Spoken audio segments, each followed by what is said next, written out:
تو یہ کام بہت بڑا ہے اور بڑی ذمہ داری کے ساتھ جلد اس کی طرف جماعتوں کو متوجہ ہونا چاہیے۔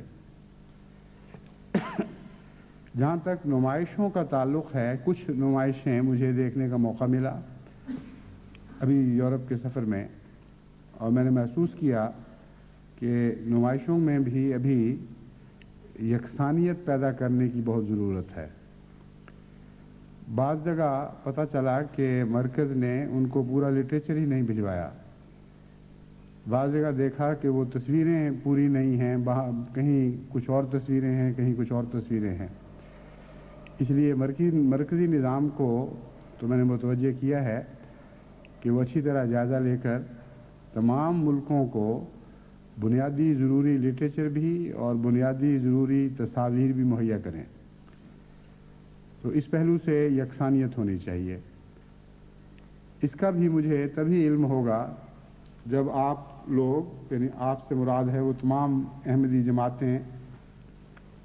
جنہوں نے نمائش کے مراکز قائم کیے ہیں، مجھے مطلع کریں کہ ان کو کیا کیا چیزیں مل چکی ہیں اور کیا کیا نہیں ملی، کہ شاید ان کو پتہ ہی نہیں لگے گا کہ کیا ملنا چاہیے تھا، وہ میں خود اندازہ کر لوں گا۔ لیکن یہ لکھیں کہ کیا کیا چیزیں مل چکی ہیں، اور جو چیزیں مل چکی ہیں ان کو مناسب طریق پر نمائشی حالوں میں یا کمروں میں آویزاں کیا گیا ہے یا نہیں۔ اس ضمن میں ایک اور اختلاف میں نے یہ دیکھا ہے کہ بعض جماعتوں نے تو بڑی محنت اور مستعدی کے ساتھ ہر کتاب کے نیچے اس زبان میں اس کا تعارف مختصر کروا دیا ہے جو زبان وہاں بولی جاتی ہے۔ مثلا اگر جرمن علاقے میں نمائش ہے تو جرمن زبان میں نیچے بڑے خوبصورت لفظوں میں ٹائپ کیا ہوا ہے اس کتاب کا ٹائٹل کیا ہے، اور مختصر تعارف اگر ضروری ہے کہ مضمون کیا ہے، اور اگر کسی انسان کی تصنیف ہے تو کس کی تصنیف ہے۔ اس طرح ایک نظر میں گزرنے والے کو اندازہ ہو جاتا ہے کہ یہ کیا کچھ ہے، اور بعض جگہ اس کا ذکر نہیں ہے۔ چنانچہ اس سفر کے دوران میں نے متوجہ کیا منتظمین کو کہ اس پہلو سے بھی سب جگہ یکسانیت ہونی چاہیے، اور ہر نمائش میں ہر کتاب کے نیچے مختصر تعارفی کلمات درج ہونے چاہیے جو کھلے کھلے لکھے ہوں تاکہ دیکھنے والا ان کو پڑھ سکے۔ پھر میں نے یہ بھی محسوس کیا کہ بعض جگہ تو رضاکاروں کو اچھی طرح تربیت دی گئی ہے، وہ مہمانوں کو ساتھ لے جا کر دکھاتے ہیں اور بتا سکتے ہیں کہ یہ کیا کچھ ہے۔ اس پہلو سے جرمنی کا انتظام ماشاءاللہ بہت ہی عمدہ ہے، اور وہاں انہوں نے سلائیڈز کی نمائش کا بھی انتظام کیا ہوا ہے کولون میں، اور ریکارڈنگ بھی کی گئی ہے تاکہ ہر شخص جو وہاں جائے وہ اگر کارکن کوئی مہیا نہ ہو تو ریکارڈنگ کے ذریعے معلوم کر سکے کہ کیا ہو رہا ہے، کہاں کیا چیز ہے اور اس کا مقصد کیا ہے۔ تو پورا تعارف جتنا کہ ہونا چاہیے وہ وہاں کروایا جا رہا ہے، اور اللہ کے فضل سے اس پہلو سے جو مہمان آتے ہیں بہت متاثر ہو کے جاتے ہیں۔ تو تمام دنیا میں یہ انتظام ہونا ضروری ہے کہ بعض کارکنوں کو تربیت دی جائے، وہ نمائش دکھانے کے لیے باری باری اپنے وقت پیش کریں، اور جو وہاں ڈیوٹی پر ہو اس کو پتہ ہو کہ کس طرح دکھانی ہے اور کیا بتانا ہے۔ مثلا شہداء کی تصاویر ہیں اور اسیران راہ مولا کی تصاویر ہیں، وہاں یہ تو لکھا ہوگا یہ شہید ہیں، یہ اسیر ہیں، لیکن یہ نہیں بتایا جا سکتا تفصیل سے کہ جرم کیا تھے، کس طرح واقعہ ہوا۔ تو اگر پتہ ہو تو بعض شہداء کی تصویروں کے سامنے انگلی اٹھا کر دکھایا جا سکتا ہے، یہ اس کا پس منظر ہے، اس طرح شہادت ہوئی۔ اور یہ جو بتایا جاتا ہے اس کا غیر معمولی اثر پڑتا ہے۔ نظری طور پر دیکھ کر دل نرم پڑتے ہیں، لیکن جب ساتھ کان یہ سن رہے ہوتے ہیں کہ اس کا پس منظر کیا ہے، کیوں ایسا ہوا، تو اس کا غیر معمولی اثر پڑتا ہے۔ فرانس میں بعض مہمانوں کو خود مجھے نمائش دکھانے کی توفیق ملی اور اس دوران ہی بعض مہمانوں نے اس تاثر کا اظہار کیا کہ ہمیں تو وہم و گمان بھی نہیں تھا کہ جماعت احمدیہ چیز کیا ہے اور کتنی عظمت اختیار کر چکی ہے اور ان تصویروں کے پیچھے کیا کیا کہانیاں اور کیا کیا چیزیں ہیں۔ حالانکہ میرے پاس وقت زیادہ نہیں تھا، لیکن نمونتاً کچھ نہ کچھ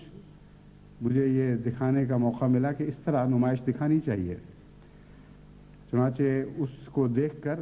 وہاں کے ہی ایک ذہین مخلص نوجوان کو خیال آیا، اس نے مجلس سے سوال جواب میں اٹھ کے یہی بات اٹھائی کہ آج ہمیں پتہ چلا ہے کہ نمائش پیش کرنا کافی نہیں، نمائش تو دکھانے کا سلیقہ ہونا چاہیے اور پتہ ہونا چاہیے کہ کس طرح دکھائی جاتی ہے۔ اس لیے آپ تمام دنیا کی جماعتوں کو تاکید کریں کہ وہ بھی ایسا کیا کریں۔ چنانچہ ان کی دراصل تحریکی تھی جس کی وجہ سے مجھے اب موقع مل رہا ہے کہ میں تمام جماعتوں کو سمجھاؤں کہ اسی چیز کا اثر جو آپ دکھا رہے ہیں 10 چند ہو سکتا ہے، 10 گنا زیادہ ہو سکتا ہے اگر دکھانے کا سلیقہ ہو۔ اور دکھانے کے سلیقے میں پہلے تحریریں مکمل کرنا ضروری ہے، خوبصورتی کے ساتھ ان کے عنوانات لگائے جائیں، کھلے لفظوں میں لکھا جائے کہ یہ کیا چیز ہے، اور اس میں بہرحال اختصار کرنا پڑے گا۔ اور پھر تربیت یافتہ نوجوان ساتھ چل کر ان کو دکھائیں کہ کیا کیا واقعات ہیں، یہ تصویریں کن بزرگوں کی ہیں۔ مثلا حضرت اقدس مسیح موعود علیہ السلام کے صحابہ کی تصاویر ہیں۔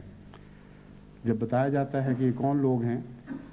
تو ان کا غیر معمولی اثر پڑتا ہے۔ بعض دفعہ میں نے دیکھا ہے نظریں گڑی رہ جاتی ہیں ان کے چہروں پر۔ کس قسم کے لوگ تھے، کس قسم کے عشاق تھے، اور پرانے وقتوں میں جماعت کس حال سے گزر رہی تھی۔ افریقہ کے مبلغین کی پرانے زمانوں کی تصویریں ہیں۔ جب تک آپ وہ دکھا کر پھر آگے نہیں بڑھیں گے تو موجودہ زمانے میں جو اللہ تعالیٰ نے ترقی عطا فرمائی ہے اس کا موازنہ نہیں ہو سکتا۔